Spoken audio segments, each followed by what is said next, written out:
Même si la plupart des micro-organismes, ces êtres vivants invisibles à l'œil nu, sont inoffensifs pour l'homme, certaines bactéries ou certains virus peuvent nous rendre malades.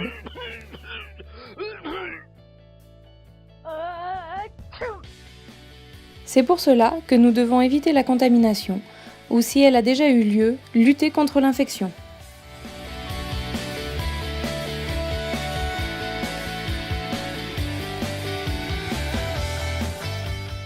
Pour lutter contre la contamination, c'est-à-dire l'entrée des micro-organismes dans le corps, on utilise des méthodes d'asepsie. Ainsi, dans un bloc opératoire, on va pouvoir utiliser un masque, une charlotte, une blouse, des gants. Le matériel utilisé sera stérilisé en le chauffant.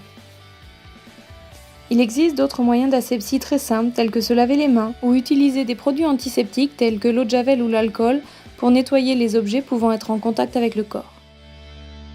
Une autre méthode pour éviter la contamination, c'est l'utilisation du préservatif lors de rapports sexuels.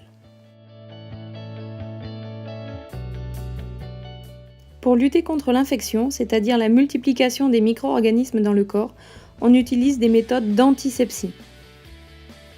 Une des premières méthodes d'antisepsie consiste à nettoyer les plaies contaminées à l'aide de produits antiseptiques permettant d'arrêter la multiplication des micro-organismes. Mais on peut aussi utiliser des médicaments tels que les antibiotiques efficaces contre les bactéries ou les antiviraux efficaces contre les virus. J'ai été en forme, hein, t'as prescrit tes antibiotiques. Ah non, les antibiotiques c'est pas automatique. Et là c'est viral. C'est viral. Donc il t'a pas donné d'antibiotiques? Bah non. Mais tu sais ce que ça veut dire? Mais ça veut dire que c'est viral. Viral, pas d'antibiotiques. Et tu sais ce que ça veut dire?